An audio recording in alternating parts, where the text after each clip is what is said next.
Hi. Hi, and welcome to another episode of Redefining Franny. I'm your host, FranETN. This blog is about my journey to always being my truest and most honest self. So many times I've tried to change to be happy, free, get control of my life, find success, or even make more money.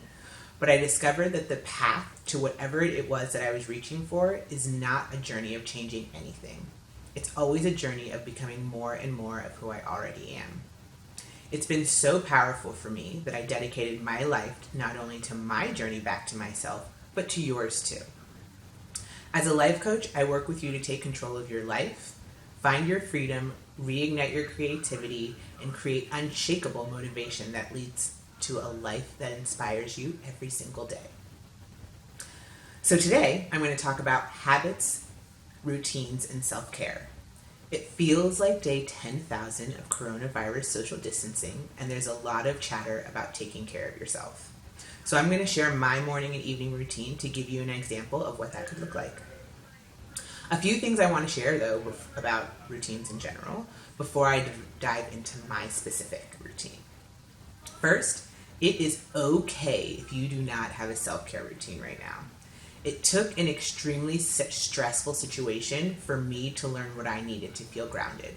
So you can use this stressful situation to figure out what you need to. Second, I know you like to do things right, but the bad news is there is no right way. The good news is you choose what's right for you. Which leads me to number 3. How do you know what's right?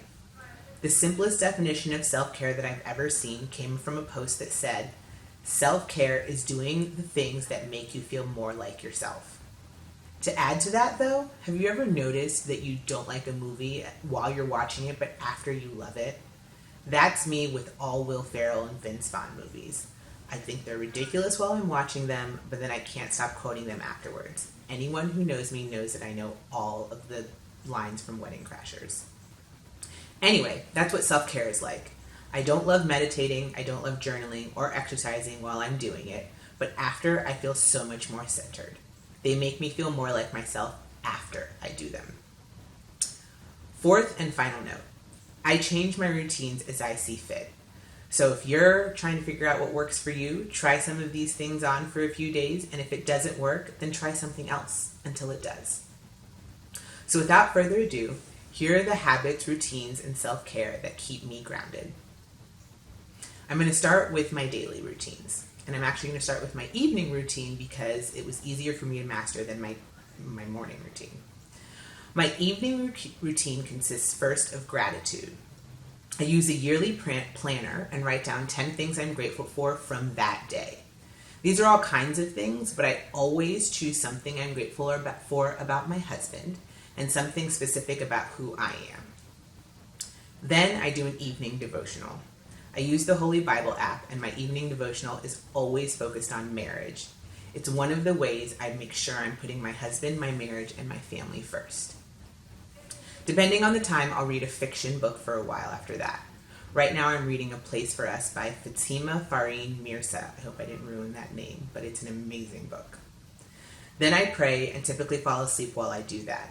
And if I'm particularly anxious, I'll do breathing exercises to slow down my brain. I'll just count my breaths, kind of like counting sheep, I think. So I've never counted sheep. Altogether, this takes me about 30 to 40 minutes. My morning routine is a lot longer. In the morning, I wake up and do a morning devotional and I pray in bed. Then I brush my teeth, put on my gym clothes, and work out. When I work out, I always listen to a book on Audible. Right now I'm listening to Dave Hollis's new book, Get Out of Your Own Way. Other books I've listened to over the last year that I've loved have been Everything is Figureoutable by Marie Forleo, Year of Yes by Shonda Rhimes, and Big Magic by Elizabeth Gilbert. Before I get in the shower, when I'm buck naked, I affirm myself in the mirror. I say, Franzani, I love you exactly the way you are, and then I caress my sexy body. Yes, I feel dumb doing it, and I feel even dumber for telling you about it right now, but I've been doing it for close to a year, and it's been doing wonders for my confidence and my workout habits, so I wanted to share. Then I journal. Journaling consists of quick morning gratitude. Then I journal about my goals and whatever is stressing me out.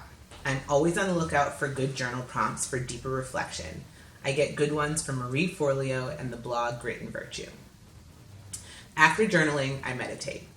I'm working up to 20 minutes, but I'm currently at 12 and a half minutes. I don't know why I'm laughing at this. Go Fran. Meditating has been one of the hardest habits for me to adapt. I've had to restart my meditation habit a million times, and I always start at 2 minutes. I use the Insight Timer app. Oh, right. I said if I have more to journal after I meditate, then I'll write more, which is true, because sometimes I get inspiration. Sorry, I got lost in my own notes. And then after I meditate, I jump into my day. Including my workout, this all takes me about 90 minutes. So those are my daily routines. Aside from my daily routines, there are self-care habits that I do weekly. And those look like connection with friends and family, phone call, text check-in, FaceTime dates. I do this most weekdays. Second, coaching. There is nothing like a professional holding the space for me to figure out my own path. Third, date nights. It's been date nights in recently with coronavirus, but date nights nonetheless. 4, accountability check-in. I have a fellow entrepreneur that I chat with weekly. We help each other stay on track. And then 5th, am I counting this right? 1, 2, 3, 4, 5. Yes. Reading. Aside from an Audible book, I always read a fiction book and a nonfiction book. So that covers it with my daily and weekly self-care habits. Again, it took me years to get all of these into a routine and figure out what works best for me. If you're interested in getting started, try carving out 15 minutes to do these 3 things. 1, meditate. 2, journal or voice memo and include some gratitude here. And 3, do some kind of movement like stretching or dancing to your favorite song in the morning.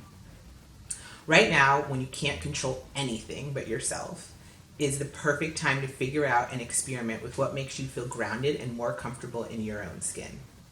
If you want support figuring out what works best for you, I have a few offers for you. Right now, I'm offering a free 60-minute coaching session. Click on the link and book your Stress in the Time of Corona chat with me, and we can figure out how to get you back in control and have more freedom in your life. Also, tomorrow, March 30th at 6 p.m. Eastern Standard Time, I'm offering a values workshop. We'll uncover your personal values so you can live more aligned and true to yourself. Thanks for tuning in. I'll see you next time on Redefining Franny.